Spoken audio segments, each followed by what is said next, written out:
Thank you, Mr. Ncube, for coming to this program. This is the sort of first program for the 1893 Mtokazi Human Rights Restoration Movement.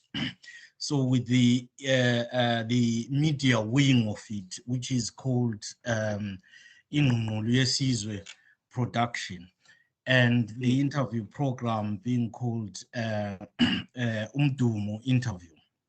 So basically, Umdumo interview will be focusing on interviewing, people from Matebeleland to share their stories from all sectors of life, so that we can see what's going on in Matebeleland and articulate issues that matter in Matebeleland. And Mr. Ncube, you will be, well advised that you are the first interviewee of this program. So to baptize this particular program, and we appreciate this very much. What we need to do is we will sort of engage in a more sort of a discussion kind of situation rather than strictly an interview. And just to share, your background story from family kind of situation and what, brings you to politics to this particular stage where you are. I'm 100% sure you're the Secretary General, is it, of the Freedom Alliance? Yes. Absolutely. So if you could just tell us your background. Thank you very much, Mr. Dube. I am Nhlanhla Moses Ncube, born in 1970 in Kai, in a family of 9. So I grew up in Kai, heading Kekli, experienced the War of Liberation as a young boy, and then followed by Kukuraundi. What was interesting is that during the liberation struggle, yes, we got aware at a very young age that Zipra guerrillas were stronger than the Smith regime. When we played the games, those who were winning were Zipra guys. So the war ended, and then there was the Kukuraundi. I was at primary school, around grade 4. Where we had the army getting into the school, inviting everyone, putting everyone under the tree, beating people like nobody's business. That actually led me to write some things about my experiences. Then when I was at secondary school, 1986, around about 1987, there was a dead body that was brought by the 5th Brigade. There was someone who had been shot at the head from behind. Then the bullet came out from the forehead. Then we were called to come and assemble to identify the man. There was some AK rifle put next to him there, which we don't know where it came from. So in a way, and then I was now doing my secondary education until I went to Form 4. It is Zwelabo Secondary School. By then it was called Mpagama Secondary School. Then after that, after attaining 5 O-levels, including Maths, English and Science from that school, I then went to work in Bulawayo at some industry in a clothing factory. Then from there I went to Binga to work as a temporary teacher. Then I did my A-levels while I was there. Thereafter, I went to Gweru Teachers College. That was 1999 to year 2000. Then when I was at college there, there was the emergency of the MTC. I remember the first day I got these the flyers. We were at a demo around the Midlands Hotel there. So then because I was politically conscious, especially when ZAP was swallowed in 1987, even though I was a young boy, I knew that it was wrong. So now I began to be active in politics, but it wasn't safe, as you know how Zimbabwe is. I remember on the 1st of July when Dr. Joshua Nkomo died, Yeah. we were attacked by some students from Mashonaland. Yeah. After they had fought with the others from Matebeleland, and when they were drinking beer, then they came to attack us. So then in the MDC, there was now this thing that when I graduated in 2000, I went to Bumele Secondary School in Kai. So then I left coming to South Africa in 2007. Yes, Okay. I know there is a lot of information, but I don't want to take long in one question. And so actually, generally, that's my background. Yes. That's your background, and thank you very much for that. So you've really given the highlights of your background, your growing up, and the significant events, the Liberation War, then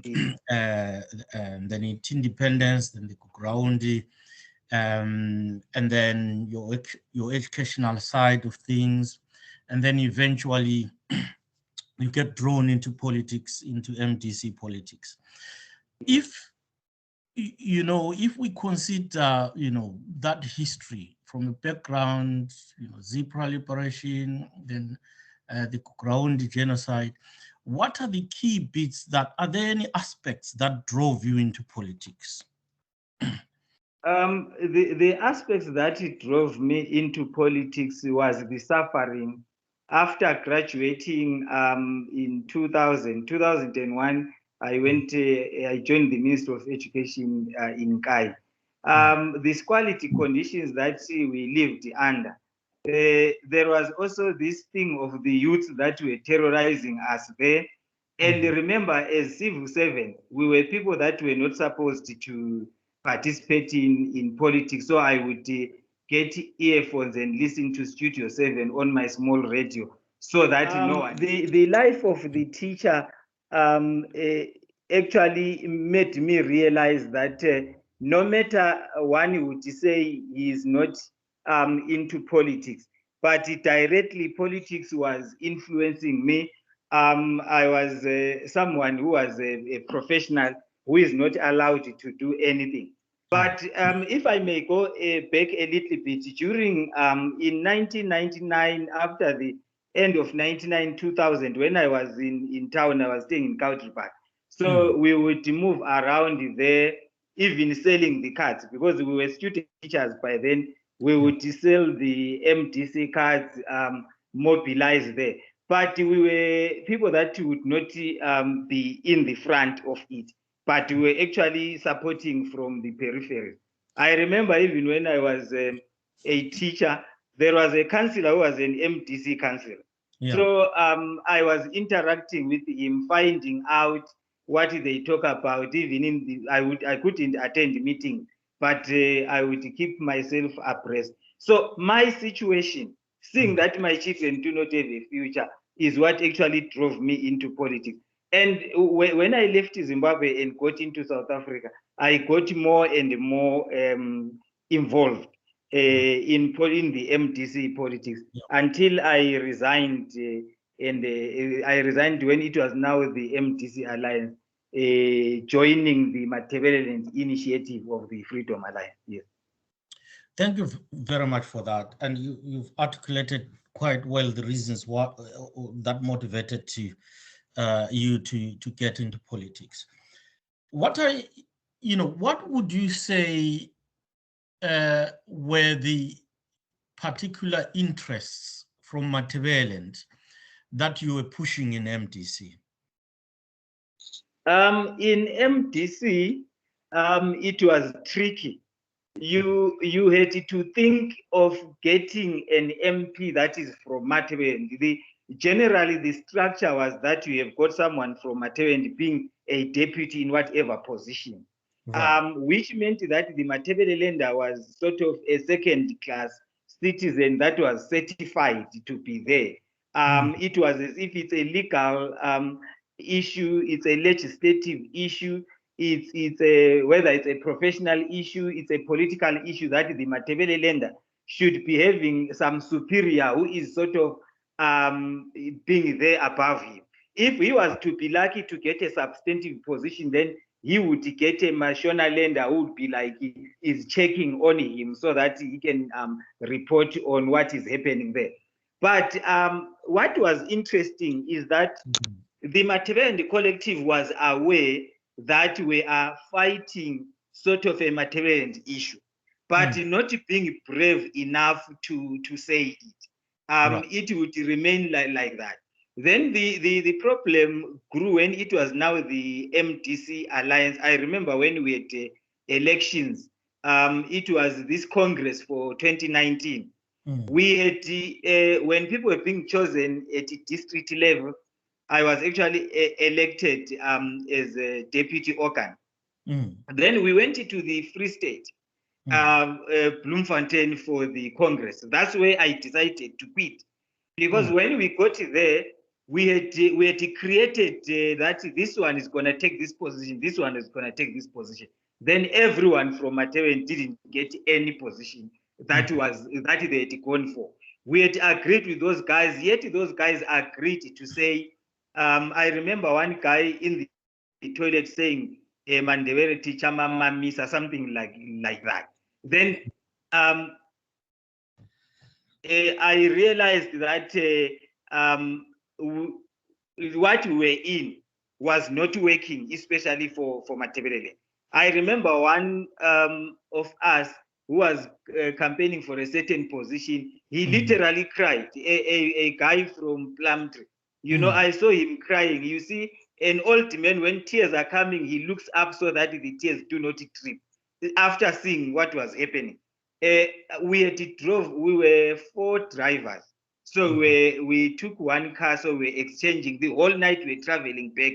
I said to myself, guys, I told the other guys to say, what I saw there, I don't think we need to stand for this. Then after some time, I decided.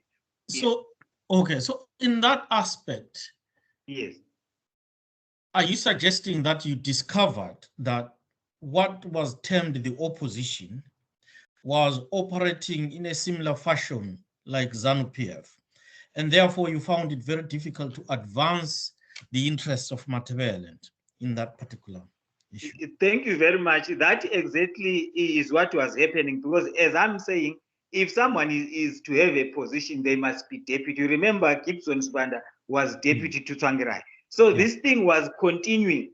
We had, now you had people like Welshmen, the MDC trying to reinvigorate itself again, to say those who had left, let them come. But when they came, whenever we were to have positions that were up for grabs, the narrative would be to have someone from Mashonaland taking the highest position, and then someone from Matebeleland taking the lesser position, as it were. So my realization was that there is no difference with ZAN. I was also in one of the organs, which was called the Adminico. And then I refused to say Chamisa Chete Chete. I said, no, I'm not going to say that. I even suggested that, in fact, Chamisa should tell people to stop doing what they are doing, because he should be embarrassed. So I was like, there was a term that they used to call me, to say I'm a renegade. I said, no, so be it if I'm a renegade. So I began to realize that that we thought we could have in the MDC alliance, MDC alliance was no longer there. Then I said to myself, guys, I'm not going to be saying Chamisa Chete Chete. Then I had to hand in my resignation. And you know, what I like is, I believe it was a very mature resignation. I have seen them resigning from CCC.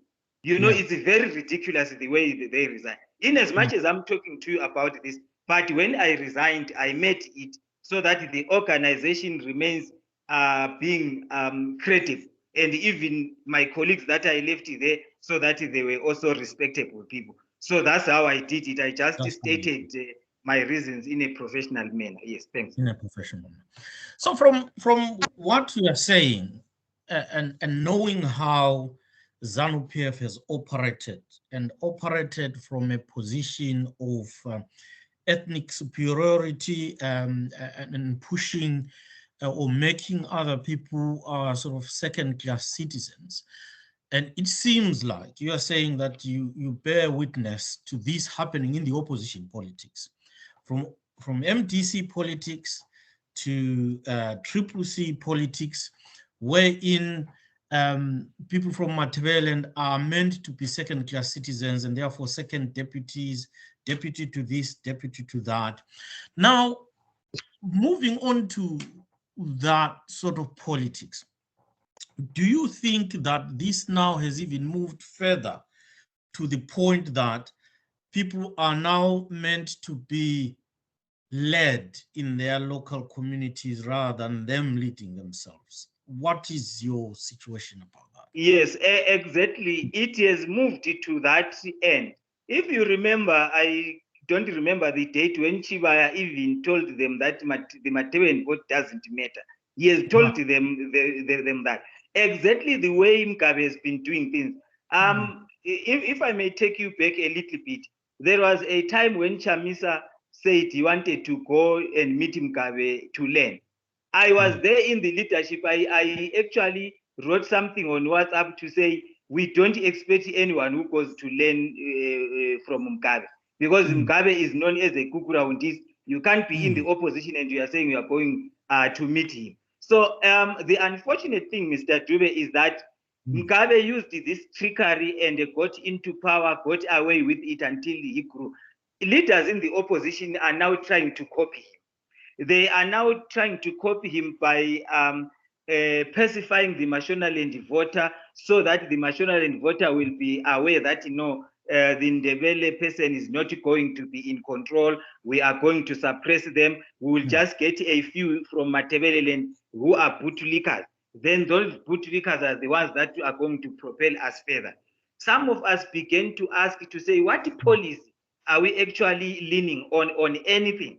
Because we are no longer talking about, policy. Remember, the Chamisa Chete thing began when I was there in the MDC alliance. No one had to question anything. There was also a time when those who were academics there was the saying that, education and politics are different things. Those who were academics, some had doctorates, some had masters and stuff, some are having the undergraduate degree.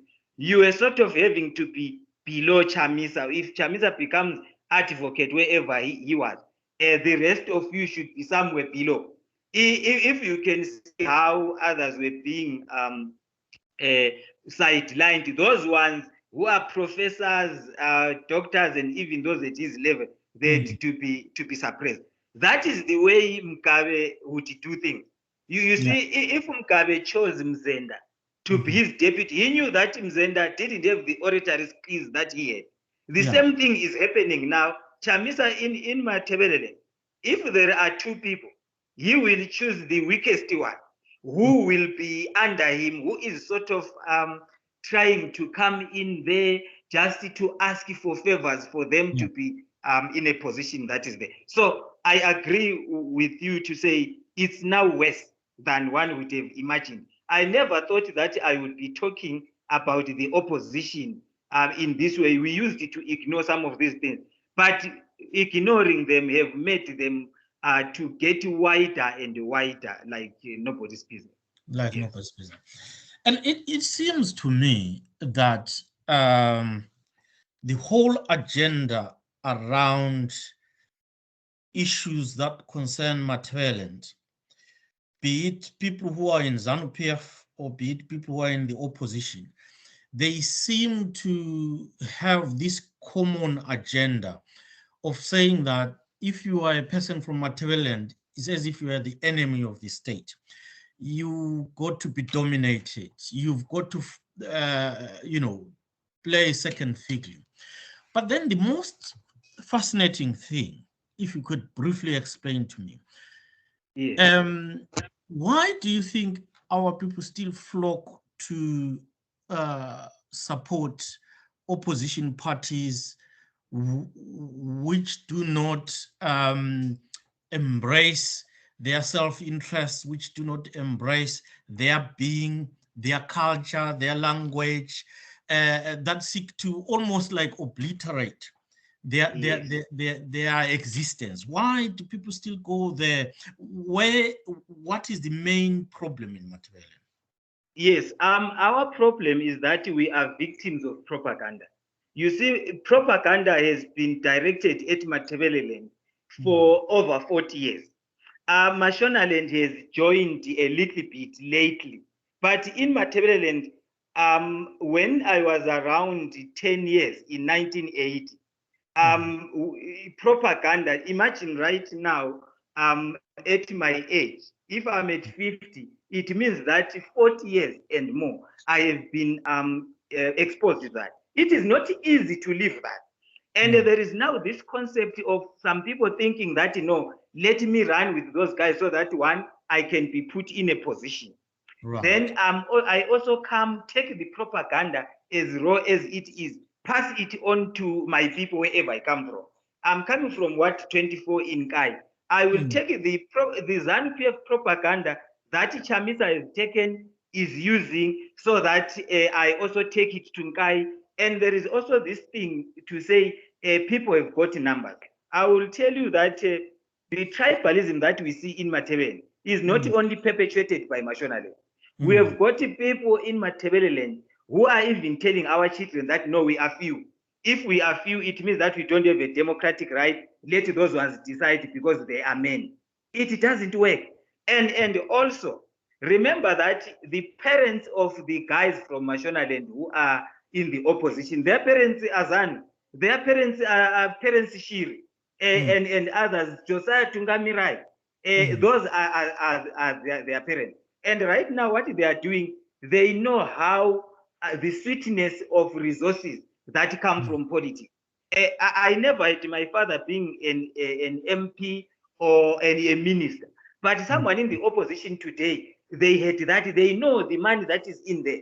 When they come into the opposition, they don't want even to develop Matebeleland. They are coming so that the mother is MP Maswingo, right? The cousin is MP Makunje.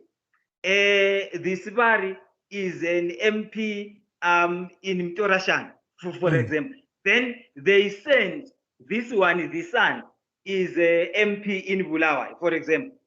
On Christmas Day, when these guys are at home, you can tell the Kongonya dancing that is there, the meat that is going to be there. They are getting allowances, the portfolio committees that they are in. So for them, and it's a family issue. It's an ethnic issue where they are enjoying themselves at our peril. And the voter in Matebeleland will be dancing to say, no, I saw my leader in the opposition. I saw Chibaya went to his rural home. You find me dancing with my children because Chibaya was in his rural home. He is eating nicely. Check these recalls. The resignation. If, for example, Mahere is resigning, Mahere is an elitist. Her father being a ZANU person, permanent secretary, and everything, and she's gainfully employed. She can leave anything, and then they want you in material to follow. You see that kind of a thing. So it's a big problem. This is in the DNA of the people of Mashonaland. They will take anything in material, they don't care. Okay, so it seems like you're saying also we do have a weakness as those who lead Matebeleland, that we are sort of pushing probably narrow self-interests and then come around and then mislead our people, and then we're not sort of reorienting our people in the proper way to say, you know what, these are our interests, define our interests in terms of I don't know, education, land development. These are the things that we need to focus on. But it seems to me people are focusing largely on we want to remove ZANU-PF, and therefore we are few, there are many. We need to align ourselves with the elite who is coming from an ethnic majority. But the most interesting and fascinating thing is that since 1980, there's always been an opposition. And even from 1999, there's always been an opposition. And if you look at the voting patterns in Zimbabwe, The ZANU-PF voting support is solid in Mashonaland, which means the opposition in Matebeleland, which has consistently voted in most occasions and in most areas against ZANU-PF, has been sort of thwarted by the Mashonaland vote that is solidly behind ZANU-PF. It may have shifted a bit out of economic protests around 2000, but even now you can see that block going back. And usually the Mashonaland, the rural block is still solid, in my view. Why then do people still stick to thinking that there is a chance of removing ZANU-PF, whereas they vote ZANU-PF in Matebeleland out, whereas the other bloc from Mashonaland vote ZANU-PF in, and yes, ZANU-PF doesn't come out? Isn't it time for people to start focusing in their local areas to say, we vote our own people to deal with our local problems? We know the guys there, they're not really shifting in terms of, but at least let's focus on voting people who are going to bring development. Now the world has changed. There are people all over the world. We can harness that and be creative around that and bring development to our people. Yeah, Mr. Dube, the Mashonaland voter is voting against the Matebeleland voter. Right. That's the essential thing that we need to be mindful of. We cannot ignore that. Yeah. The Mashonaland voter is saying, no matter how the streets in Mbare are smelly of feces or whatever, yeah, as long as the vote is going to make the Matebelelander feel disenfranchised for the Mashonaland, that's the best thing that they can do. Let's come back to the MDC. Yeah. After the split, the MDC was considered very, very at its strongest before 2005. But guess what happens after 2005? When we thought that MDC was now weak, from the perspective of Matebeleland, Mashonaland started voting, because even in the top 6 now, they were the ones that were now occupying those kinds of positions. Even when you go to 2008, they began to vote because they were seeing that MDC was now their thing in a way. So what we need to have is a conscious Matebelelander who is not only a politician but also an informed voter. A conscious Matebelelander who is principled, who will say when they go to their rural area, they tell the people that, something is like this. Telling people the truth as it were, instead of misleading people. I'm very happy about Coltart. I'm one of those people who were not happy about the imposition of Coltart. That can be an argument for another day. But when there is this statement that he wrote. He stands for principle. Yeah. We hope that the people of Matebeleland, we are very much known for standing with the principle. People that I personally believe that if Nkomo, for example, had taken power, we were not going to see this kind of corruption, because in Matebeleland we don't do this thing that I'm getting my son-in-law, I'm getting my cousin into positions, I'm getting my wife. It's not part of our culture. So we need men and the women of steel who can stand up, people with a spine, and they say, even if I can lose a position, it is fine. For example, I could have said I'm contesting under the CCC in Kai South, for example. But I said to myself, guys, I will leave you. No matter you become ministers and what, but I know that history is going to judge you for what is happening. It's very sad that history now will judge the opposition in nearly the same scale with ZANU. The exception being that ZANU committed the genocide, which these ones have not committed, in fact, the physical genocide. These ones are involved in this subtle genocide the undercurrent genocide that is happening against Matebeleland. So we need people who can stand up. And I really appreciate platforms like this that you are bringing in, so that we can interface, have political intercourse, talk about these issues, conscientize each other, save our nation. The land, Matebeleland doesn't have the land. And one of the things that made me join the Freedom Alliance is because the principles, the Freedom Charter, when I read it, I realized that this is the blueprint that stands or represents the aspirations of Matebeleland. I said, I can't be out of this. I would rather be in it, even if all my people were to run and say they are going to Mashonaland. They would rather find it. We are putting it online so that even children that are going to be born, they will find that documentation and they take this struggle forward. Thank you. Thank you very much, Ncube. I will just come briefly towards the end about the Freedom Alliance and this position, having discussed all these particular issues. I want you to briefly, or for us to briefly discuss about the issue of how the genocide issue is being tackled at the moment by the chiefs. Just briefly, what is the position of your position on that? It is it's a hopeful approach, a very embarrassing one to a right-thinking person. We have said, I have written even about it, suggesting how it should be. When you deal with a genocide, it must be a bottom-up approach. It's the victims and the survivors. I'm one of the survivors. The fact that I was there and I'm here, although I was in my early years by then, the only thing that can help is to take the initiative from the perpetrator.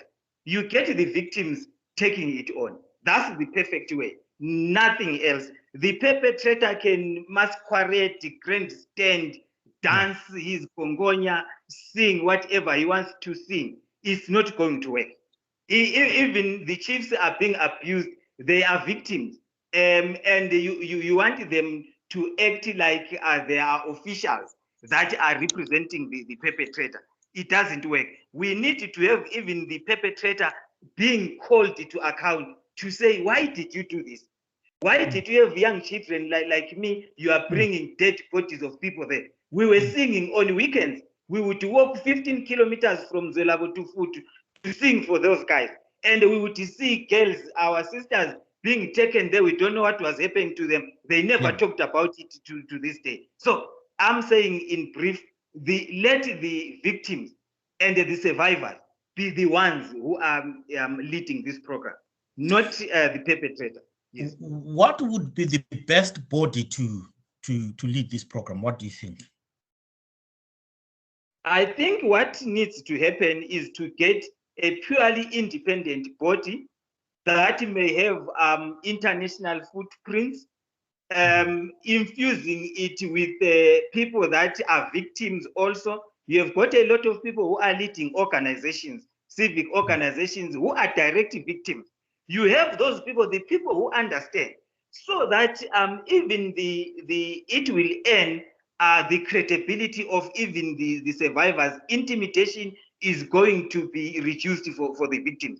Imagine right now you are aware of the CIO, you are aware of the ZANU militia and all that. They come and interview you. The next thing you won't have to sleep in your home. You will have to run away. There is this guy during the Motlanthe Commission, that example of someone who was arrested for him talking about Kukuraund as it were. Right now, when we discuss Kukuraund, how free are we? If you look at it from that end, you can see that the process that is being undertaken is not going to work.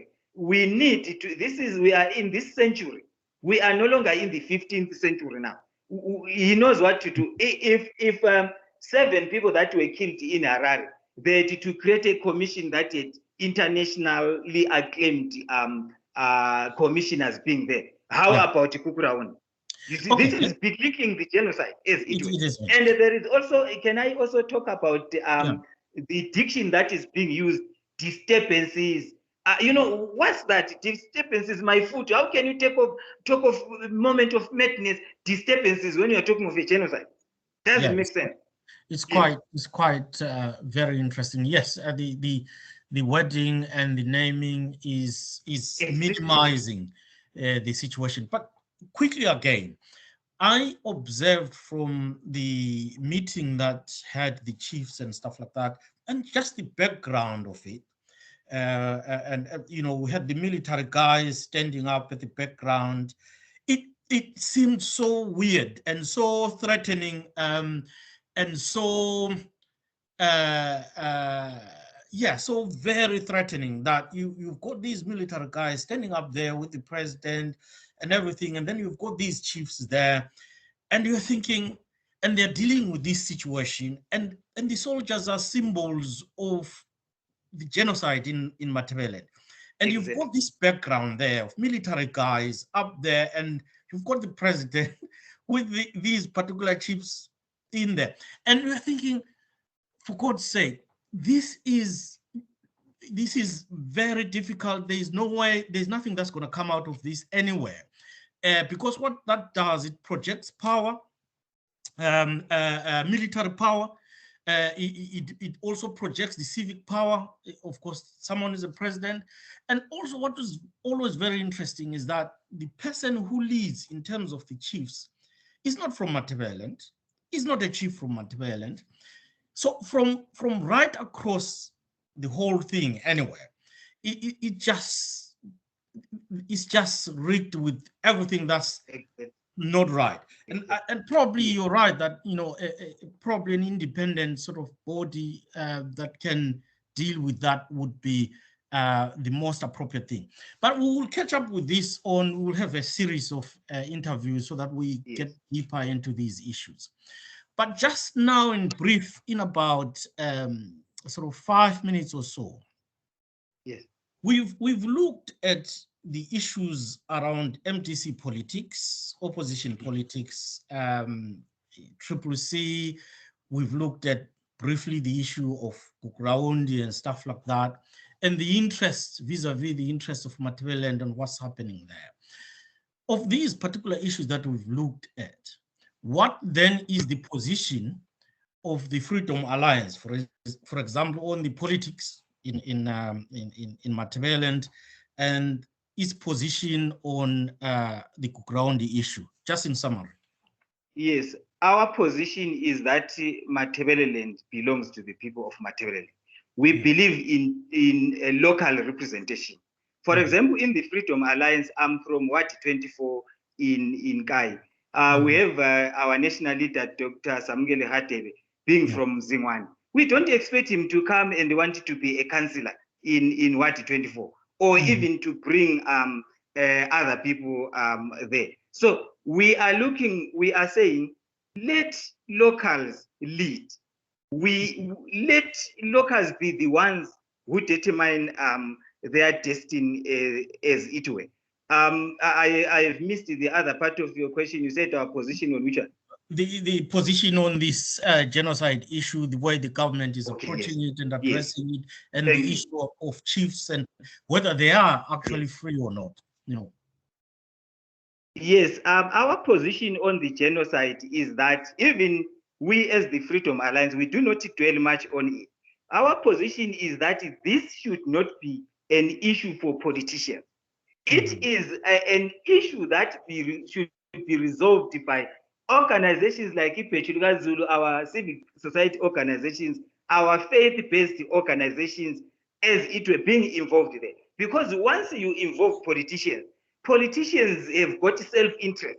The involvement, even you can check when Mnangagwa is saying let's resolve the Gugrawundi issue. He's not genuine. He wants to paint himself in Matebeleland like someone who is better than Mkari.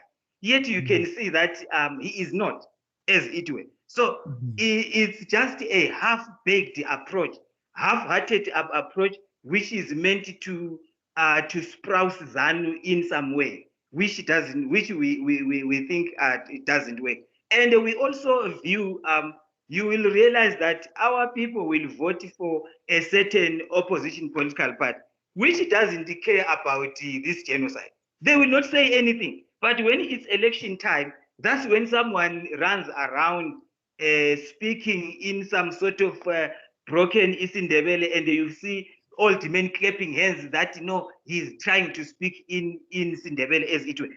When it's times like this, they are dead silent. They are not going to talk about that. Because when you talk about Kukurawun, you are talking about their parents.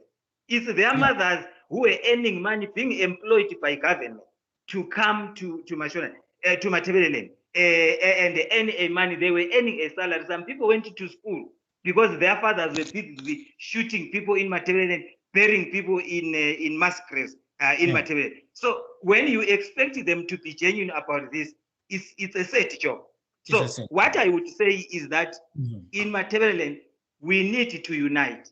Even when we approach this Kukurawundi issue, as long as we are dispersed, we are not going to get anywhere.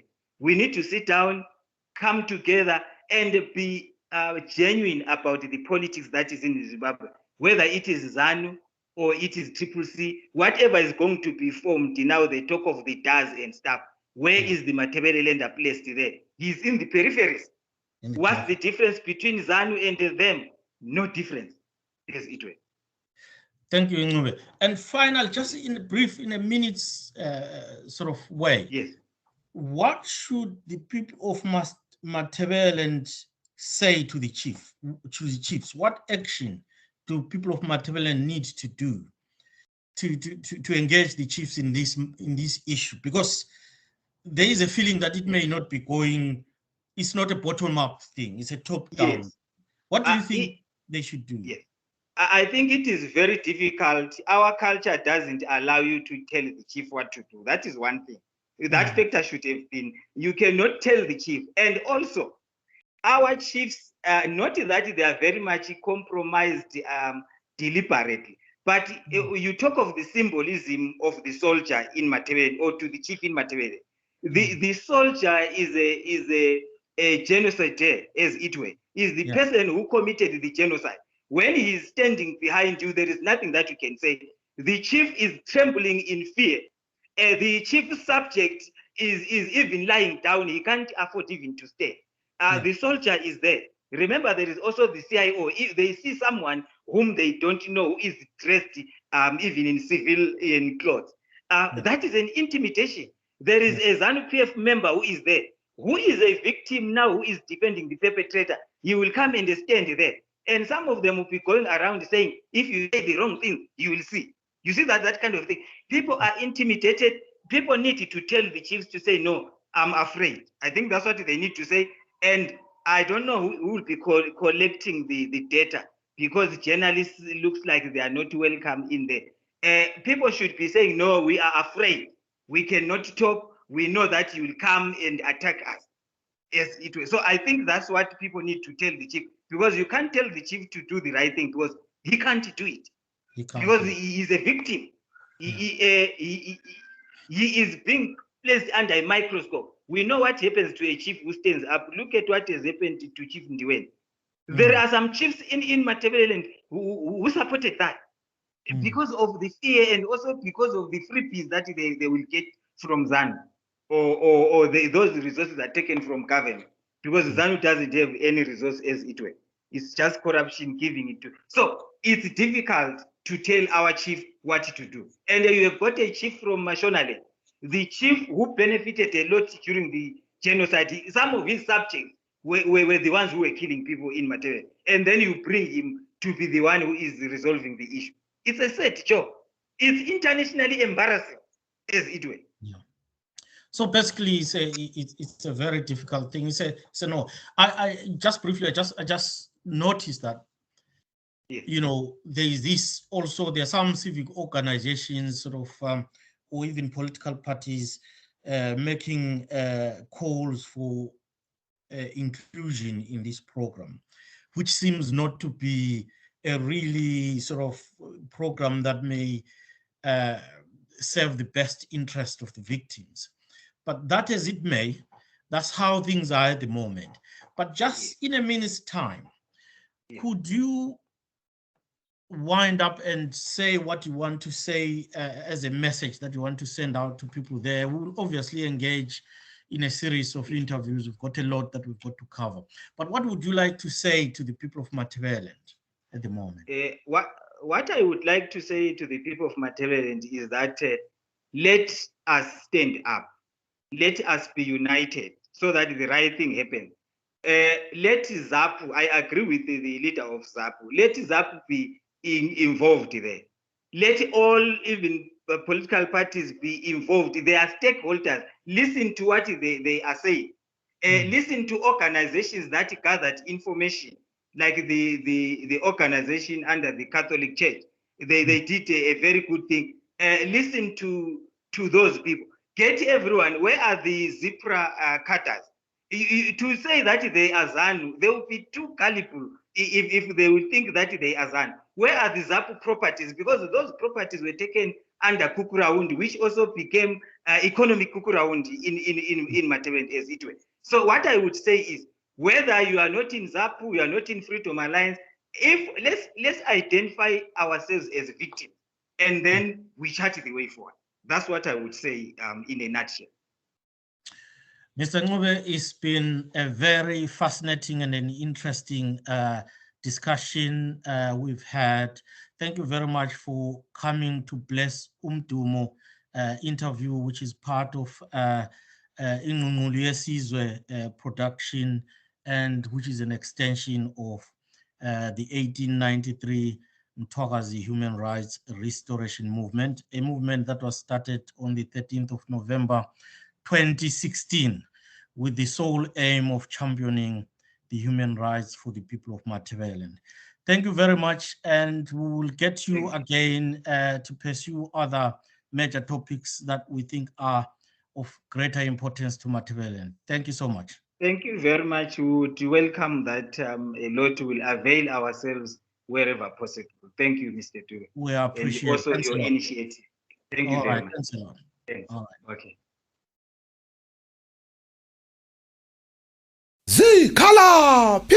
Zikhalaphi induku zethu sizwa ngozwi zikhalaphi yasuka yahlala 1893 Mthokazi Human Rights Restoration Movement Jiyawo Ngqungulu 1893 Mthokazi Human Rights Restoration Movement Jiyawo etholakala umhlaba wonke jikelele sibuyisela ngoko kwenkosi yohlanga osekwalahlekayo.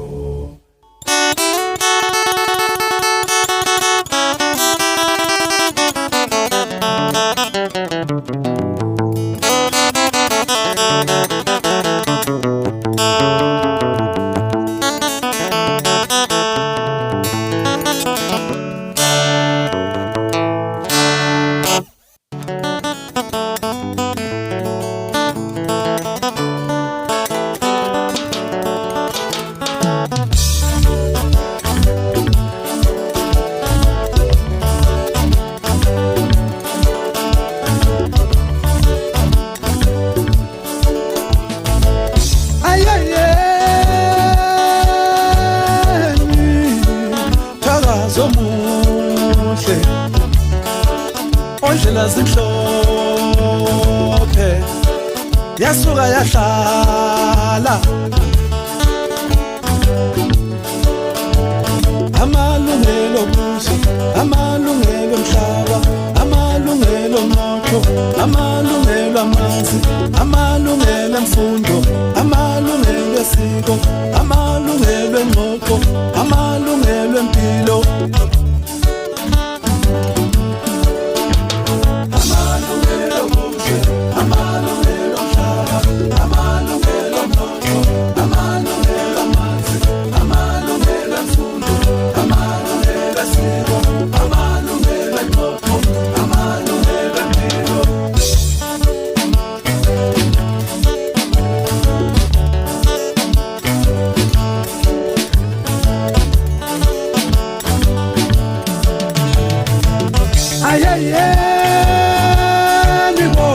Sivuselela ma historical and heritage sites.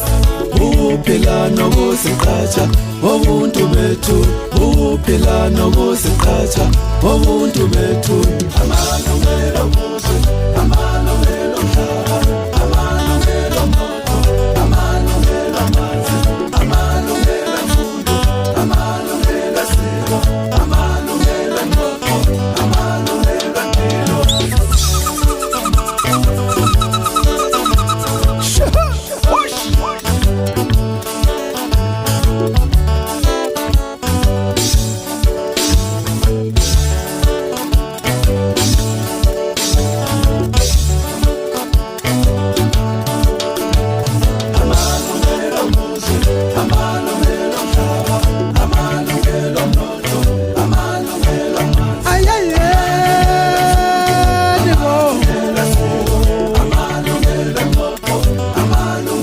Umuntu ngabantu halala amalungelo omnotho, amalungelo amanzi, amalungelo emfundo. Zwangendaba kwele UK, magoloza kwele Mzansi Afrika, mbuyazwe kwelika Mthwakazi. Ayayenibo sivuselela ama-historical and heritage sites.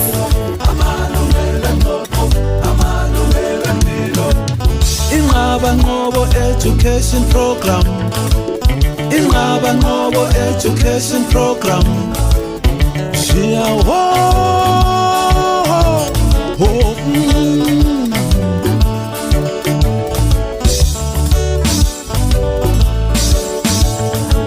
Ngungule phampe Mzansi Afrika wakhwaza eNgilandi yabhula amaphiko kwaMthwakazi idume kwezulu emagwegwe waphela isomiso benatha begeza yantshantshaza impompo zamanzi eNkulumani eLuveve emakhandeni ubulawayo wonke jikelele besathi nanso yakhusela ukuqeqesha kwabatsha Inqaba Nqobo education program ihlanganiso yabeThwakazi.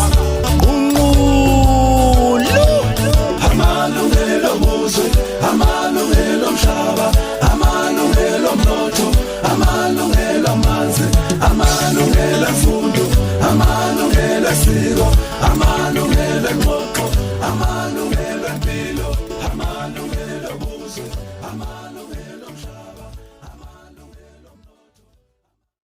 Zikhalaphi? Zikhalaphi induku zethu sizwa ngozwi, zikhalaphi yasuka yahlala 1893 Thwakazi Human Rights Restoration Movement Jiyawo Ngqungulu 1893 Thwakazi Human Rights Restoration Movement Jiyawo Etholakalaphi umhlaba wonke jikelele sibuyisela ngoko kwenkosi yohlanga osekwalahlekayo.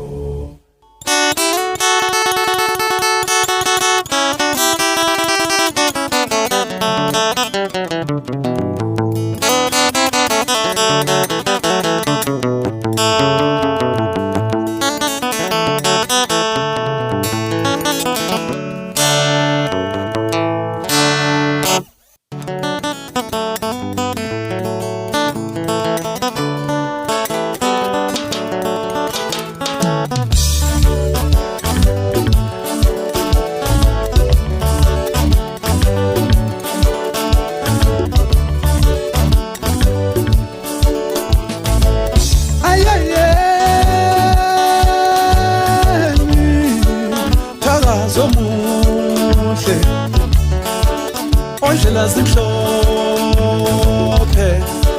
yasuka yahlala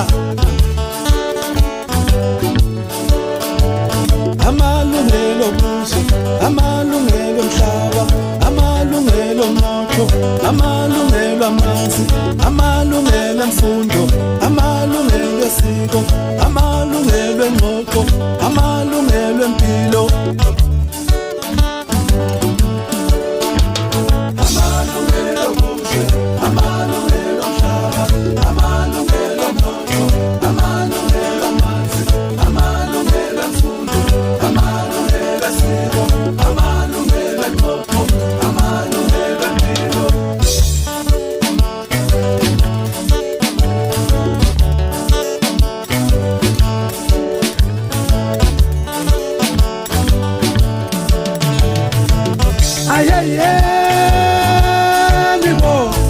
sivuselela ama-historical and heritage sites.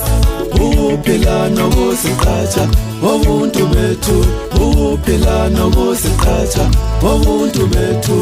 Amalungelo obuzwe, amalungelo omhlaba, amalungelo omnotho, amalungelo amanzi, amalungelo emfundo, amalungelo esiko, amalungelo engqondo, amalungelo empilo.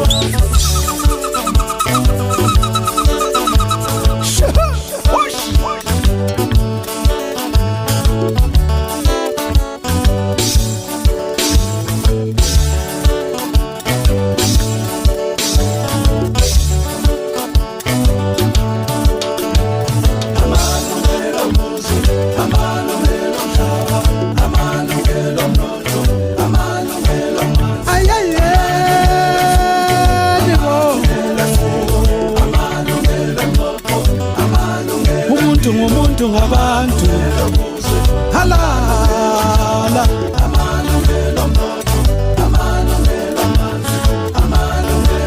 zwangendaba kwele UK magoloza kwele Mzansi Afrika mbuyazwe kwelika Mthwakazi ayayebo sivuselela ama-historical and heritage sites.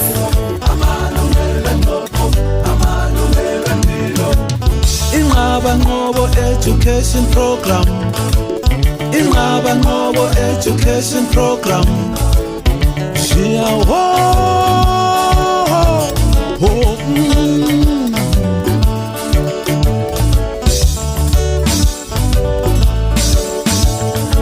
Ngqungqulu ePhampe eMzansi Afrika wakhwaza eNgilandi yabhula amaphiko kwaMthwakazi idume kwezulu emagwegwe waphela isomiso benatha begeza yantshantshaza impompo zamanzi eNkulumani eLuveve eMakhandeni ubulawayo wonke jikelele besathi nanso yakhusela ukuqeqesha kwabasha inqaba Nqobo education program ihlanganiso yabethwakazi.